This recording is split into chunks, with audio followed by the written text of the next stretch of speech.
कहता है वोटर में आपका स्वागत है। मैं हूं सतवीर सिंह राठौर और आज हमें बीकानेर में जानेंगे उन मतदाताओं की राय कि वो क्या सोचते हैं और किन मुद्दों को लेकर वो इस बार मतदान करेंगे और क्या कुछ मुद्दे उनके हावी रहेंगे, ताकि जब मतदान होगा और उसके बाद में जब मतगणना निकलेगी तो वो उनके जो मुद्दे हैं वो पूरे होंगे। जनता हमारे साथ में है और उन जनता से हम जानेंगे कि आखिरकार क्या वो मुख्य मुद्दे रहेंगे जिनको वो इस बार चुनाव में मुख्य तौर पर रखेंगे। आप बताइए, आपके क्या मुद्दा रहेगा इस बार आपका चुनाव में, जिस मुद्दे को लेकर आप काम करने की सोचेंगे और खासतौर पर ये चाहेंगे कि जो उम्मीदवार है वो उन पर काम करे।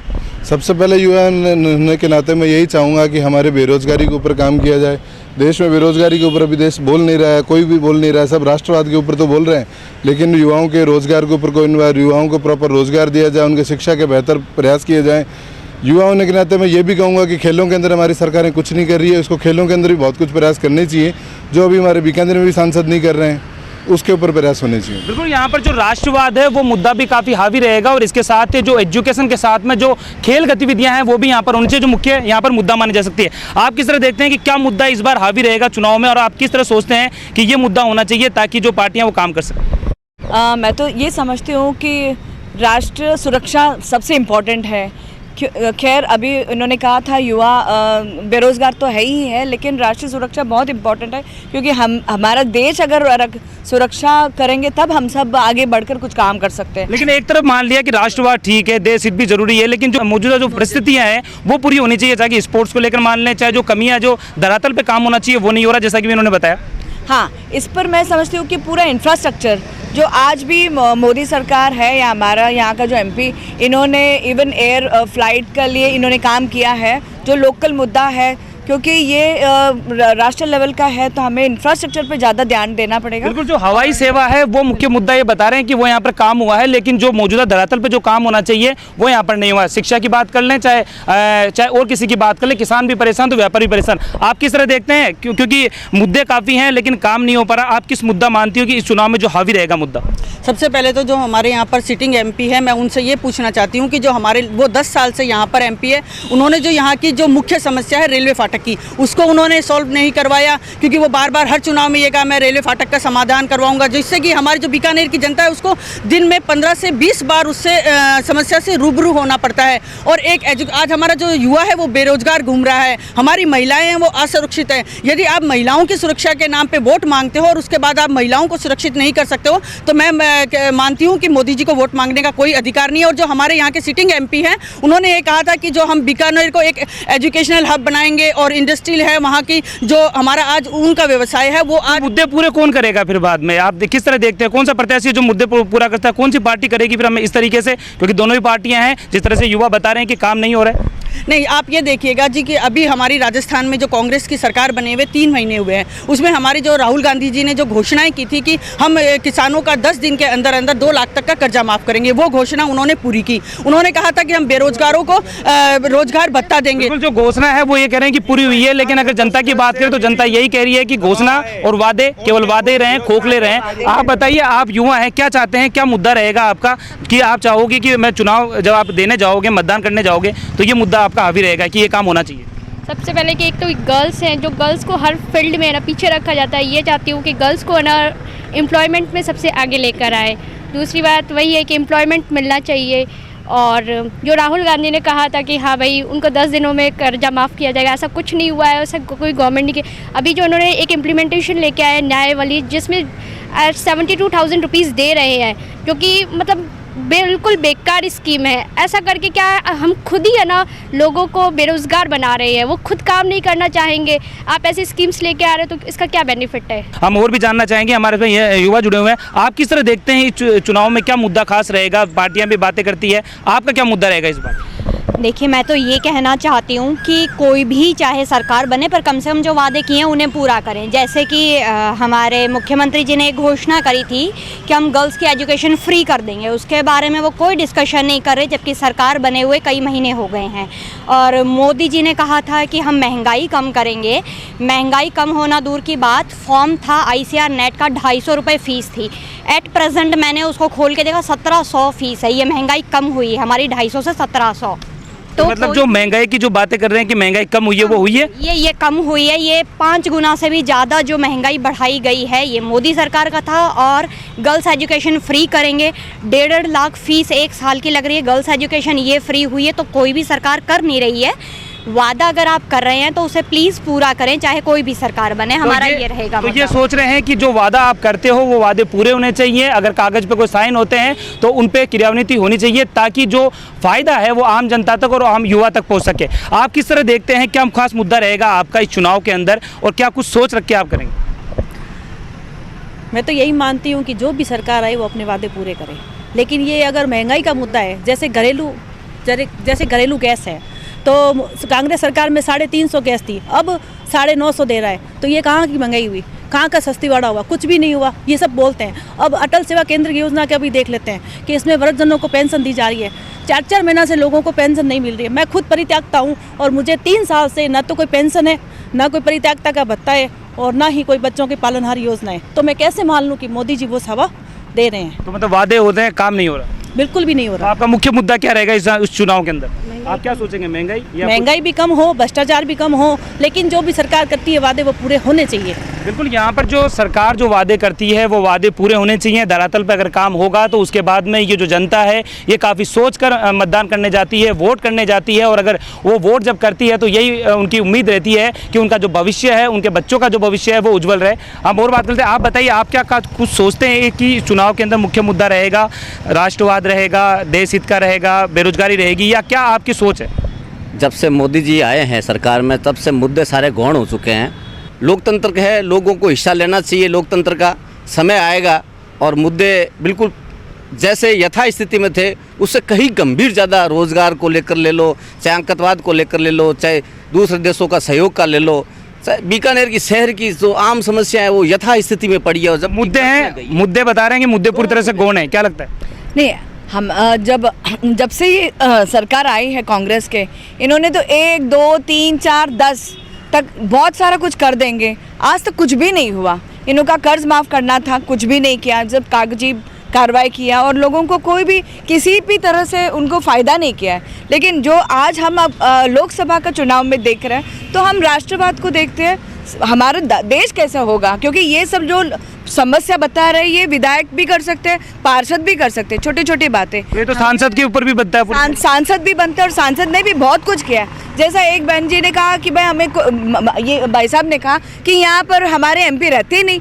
आपके यहाँ पर सेवा केंद्र है, आप कभी भी जाओ वहाँ पर उनके पीए हमेशा 24 घंटा वहाँ रहता है, और जो भी काम है तुरंत होता है। सभी यहाँ पर ये बता रहे हैं कि 24 घंटे रहते हैं, और 24 घंटे अगर वहाँ पर रहते हैं तो अगर ये जाते हैं तो वहाँ पर उनका काम होता है। अब इन्हीं से जान लेते हैं कि क्या सोचते हैं। ये तो कह रहे हैं कि काम होते हैं, दोनों ही पार्टियां मान रही है कि हम काम करते हैं, वो चीज़ें करते हैं। आपको क्या लगता है, क्या कुछ धरातल पे? सर, अगर पर्सनल अपने लें तो आज तक उनको पूछो कि मैं ऑफिस में कितनी बार गया हूँ और कितनी बार लाइटों के लिए बोल के आया हूँ। आज तक अगर ये तो पर्सनल वो हो जाएगी कि आप बोल रहे हो और हमने किया नहीं है, तो एक बार भी बता दो कि हमारे मोहल्ले में जाके लाइट लगवाई है। और उनको पार्षद को भी मैं कहना चाहता हूँ कि वो कितनी बार जाके उनको बोल दिया कि आप लाइटें नहीं लगवा रहे हो। उसके बाद में भी ऑफिस में एक बार नहीं, 2 साल 1.5 साल से रेगुलर, लेकिन एक भी आदमी कोई काम करने के लायक हो या वहाँ बैठा और आश्वासन दे कि काम हो जाएगा, तो मैं जो कहो वो करने के लिए तैयार हैं हम। बीकानेर के अंदर सबसे बड़ी समस्या अतिक्रमण की है। आपकी दोनों पार्टियों में से किसके नेता ने काम किया? माननीय सांसद साहब तो अभी केंद्र में मंत्री भी हैं, पहले कांग्रेस सरकार में भी यहाँ से मंत्री रहे, वर्तमान में मंत्री। एक भी ऐसा आदमी नेता बता दो जिसने बीकानेर के अंदर अतिक्रमण में काम किया हो। पूरा बीकानेर अतिक्रमण में भरा पड़ा है। पुरानी गिनानी क्षेत्र को ही ले लो तो जहाँ 80-80 फीट की रोडें होती थी वहाँ 20-20 फीट में सिमट गई। आदरणीय सांसद साहब एक बार भी दौरा करने जब तक नहीं आए। देश हित और राष्ट्रवाद दोनों रहेगा और विकास भी रहेगा। इन 5 सालों में जो भ्रष्टाचार नहीं हुआ और अपने आप में विकास में भारत विश्व गुरु बना, जो अपने आप में अहम मुद्दा है। बिल्कुल, यहाँ पर अगर राष्ट्रवाद की बात कही जा रही है, देश हित की बात कही जा रही है, लेकिन अगर युवाओं की बात करें तो धरातल के ऊपर जो काम है वो नहीं हो पा रहे हैं। फिलहाल जो युवा है वो चाहते हैं कि जो अगर स्पोर्ट्स में यहाँ पर अच्छी भागीदारी निभाई जाए और यहाँ पे जो भी प्रत्याशी हो, जो भी नेता हो, अगर काम पे ध्यान दे तो अच्छे खिलाड़ी और अच्छे युवा आगे बढ़ सकते हैं। अभी हम बीकानेर में हैं और बीकानेर में जान रहे हैं युवा मतदाताओं की क्या मुद्दा लेकर वो इस बार मतदान में करेंगे, और इसके साथ ही क्या कुछ मुद्दे हैं जो बीकानेर में हावी है, जो समस्या हैं, और वो क्या समस्या है जिनसे अभी तक वो 2-4 हमेशा हुए हैं। लोग हमारे साथ में, उनसे जान लेते हैं क्या कुछ मुद्दा रहेगा। आप किस तरह देखते हैं कि जब मतदान करने जाओगे तो दिमाग में वो चीज़ें रहेगी कि ये काम हुए नहीं है जिसके कारण से आप मुख्य मुद्दा मानेंगे उन्हें? सबसे पहले जब भी मतदान करने जाएंगे तो देश की सुरक्षा और देश की सुरक्षा का एकमात्र नाम मोदी जी, जिन्होंने इस देश का गौरव बढ़ाया है। पड़ोसी देशों को उन्होंने दांत खट्टे किए हैं, उनको अंदर घुस करके जवाब दिया है। ऐसा शक्तिशाली प्रधानमंत्री देश की ज़रूरत है और ऐसे प्रधानमंत्री को एक बार फिर आना चाहिए, उसके लिए हम प्रयास करेंगे। क्या आपने बताया कि भ्रष्टाचार काफ़ी अहम था और उसको समाप्त करने का जो काम हुआ है, इसलिए उनका मुख्य मुद्दा ये रहेगा। महिलाओं की सुरक्षा की बात कर लेते हैं कि महिलाओं की सुरक्षा को लेकर किस तरह का वो रहेगा। हमारे साथ में जुड़े हुए हैं, आप बताइए क्या कुछ मुद्दा रहेगा इस बार, क्योंकि महिलाओं की सुरक्षा काफ़ी अहम मानी जाती है। आप किस मुद्दे को लेकर मतदान करने जाएंगे? महिलाओं पर कोई भी बात सुनी नहीं जाती, कि कोई भी बात हो तो अनसुनी कर देते हैं, कहीं पर भी जाओ। और दूसरी बात है बेरोजगारी का तो यहाँ वही माहौल चल रहा है, जहाँ जाओ तो यही चलता है। महिला जो सुरक्षा है उसका काफ़ी अहम मुद्दा मान रहे हैं आप? जी जी बिल्कुल, यहाँ पर जो महिला है वो सुरक्षा होनी चाहिए, उसको लेकर जो सरकारें हैं, चाहे पार्टियां हो, कोई भी हो, जैसा कि आम जनता है वो यहाँ पर बता रही है कि अगर महिलाओं को सुरक्षा दी जाती है तो वो उसी के आधार पर अपने मतदान का यहाँ पर प्रयोग करेंगी। आपको क्या लगता है छोटे छोटे वादे पूरे नहीं हो रहे हैं? मैं सबसे पहले तो उनसे ये पूछना चाहती हूँ कि जो यहाँ के सिटिंग जो सांसद हैं उन महोदय का आप घर के आगे जाके देख लीजिए, वहाँ पर उनकी स्थिति कैसी है। यहाँ पर जो संसदीय सचिव पूर्व विश्वनाथ मेघवाल जी थे, उनके घर के सामने की, जबकि संसदीय सचिव और MP एक ही एरिया के हैं, उनके घर के सामने आप जाके देख लीजिए उनके विकास की स्थिति कैसी है। ना तो वहाँ पर रोड है, ना वहाँ पर सिविल लाइन है, फिर उसके हिसाब से किस चीज़ के विकास की बात करते हैं। आज हमारे जो देश में युवा है वो बेरोजगार है, और जहाँ तक कि मैं ये कह रही हूँ कि जो प्रधानमंत्री मोदी जी ने ये वादा किया था 15 लाख रुपए, आज आप पूछे पर उन्होंने कहा था कि हम हर भारतीय के खाते में 15 लाख रुपए देंगे। आज वो 15 लाख रुपए कहाँ हैं? 2 करोड़ युवाओं को हर साल जो बेरोजगार युवा उनको रोजगार देंगे, वो रोजगार कहाँ है? फिर ये विकास की बात आप कहाँ करते हैं? ये तो आप विकास की नहीं विनाश की बात करते हैं, क्योंकि यहाँ पर विकास की नहीं विनाश की बात करते हैं। आप क्या कहेंगे इस बारे में? मैं तो ये कहूँगी कि जैसे ये छोटे छोटे मुद्दे मैंने नहीं कहा, ये सिर्फ ये जो बता रहे सड़क और नाली, ये पार्षद का काम है, ये विधायक का काम है। जो लोकसभा में बैठते हैं उनको पूरे इंडिया के लिए सोचना पड़ता है, देश के लिए सोचना पड़ता है। आप हर जगह जाओ, आप आज कोलायत की तरफ से जाओ, सड़क बना हुआ है, पूरा इंफ्रास्ट्रक्चर है, अच्छा है। आप इस तरफ जाओ या गंगानगर की तरफ जाओ, सब जगह सड़कें बना है, बहुत कुछ है। सब काम जरूर हुआ है, काम की बातें यहाँ पर की जा रही है, रोड बने हैं, स्वास्थ्य के केंद्र बने हैं, शिक्षा के केंद्र बने हैं, लेकिन जनता की बात करें तो जनता के मुद्दे वो के वही हैं। आप किस तरह देखते हैं? आप जुड़े हैं, क्या लगता है आपको, आपका क्या मुद्दा रहेगा इस बार? पार्टियां दोनों सामने हैं आपके, दोनों अपनी अपनी बातें कर रही है, आप युवा हैं, आप क्या सोच रखे इस बार मतदान करने जाओगे? नौकरियां हैं नहीं इनके पास, झूठ ही झूठ है, तानाशाही सरकार है, बदल के रहेंगे। बिल्कुल बदल के रहेंगे। आप क्या लगता है कि अभी आपने पार्टियों के बारे में सुन लिया, पार्टी ने तो आपकी जो बातें हैं उसको दरकिनार कर दिया, आपके जो मुद्दे हैं वो सारे उन्होंने बता दिए? यही तो देश की समस्या है कि हम जब असली मुद्दे की बात आती है तो उसको राष्ट्र पे ले जाता है। ऐसा कहीं भी देखने को मिला है आज तक कि राष्ट्र में रहने वाला तो कमज़ोर हो और राष्ट्र बहुत बड़ा हो। हम कहते हैं कि राष्ट्रवाद पे चुनाव लड़ो, राष्ट्र में रहने वाला आदमी कमज़ोर है तो कैसे आप राष्ट्रवाद पे चुनाव लड़ो, कैसे राष्ट्र को मजबूत करोगे?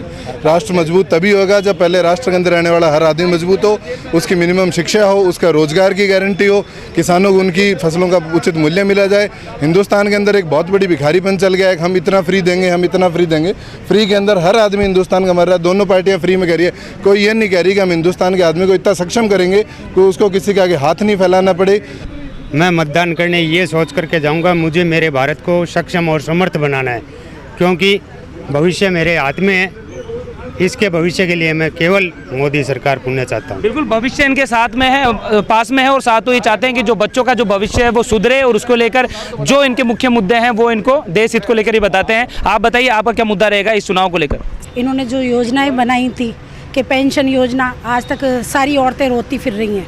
ठीक है, पालनहार योजना बनाई थी, कोई वो क्रियान्वित नहीं है, तो इसलिए मैं तो नहीं मानती कि मोदी जी आने के बाद में इसका कोई विकास होगा। आप क्या सोचते हैं जब आप वोटिंग करने जाएंगे, क्योंकि खास आप किस तरह देखते हैं कि बीकानेर में क्या कुछ समस्या है जिसके कारण से आप उन्हें मुख्य मुद्दा बनाएंगे इस बार चुनाव को लेकर? आज तक देश का विकास किया है कांग्रेस पार्टी ने किया है, सुई से लेकर भाई आज तक। इन्होंने सिर्फ जुबले, ये झूठे आदमी है बीजेपी वाले, इन्होंने हर वर्ग इनसे परेशान है। महिला ले लो, हर वर्ग।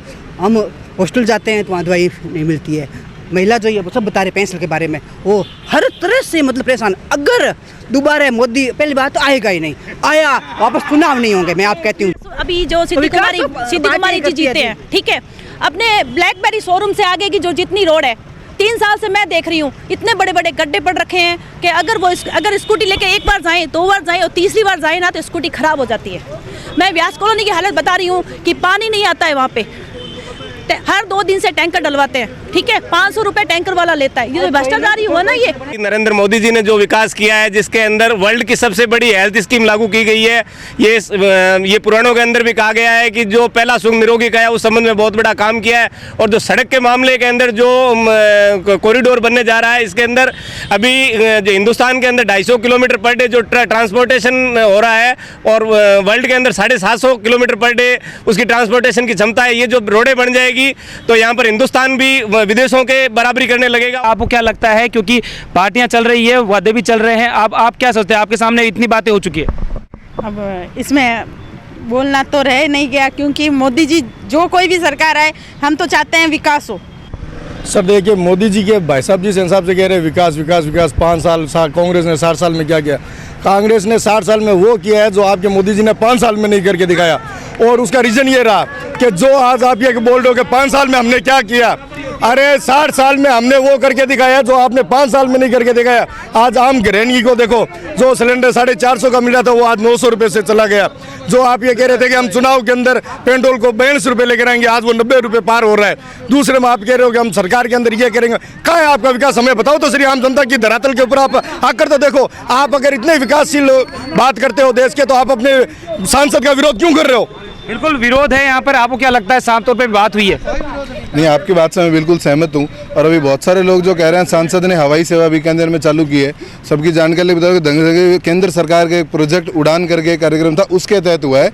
कोई अकेले यहाँ ही नहीं हुआ है, जैसलमेर में भी हुआ है। हम यहाँ कह रहे हैं कि अर्जुन राम जी हवाई सेवा लेके ऐसा कुछ नहीं है, जैसलमेर में भी हुआ है। ये केंद्र सरकार का कार्यक्रम था, उसके तहत हुआ है। इसको क्रेडिट झूठा ले रहे हैं। रही बात हम यहाँ कह रहे हैं देश की बात, जब बीकानेर मजबूत नहीं होगा तो देश मजबूत कैसे होगा? सांसद को जनता बीकानेर की चुन के भेजती है, बीकानेर के विकास के लिए भेजती है।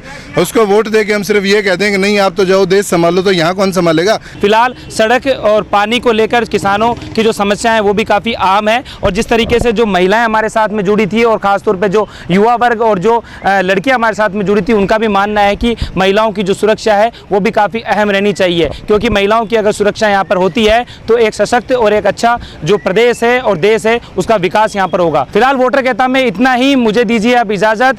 कैमरामैन धीरज जोशी के साथ सतवीर सिंह राठौड़, बीकानेर।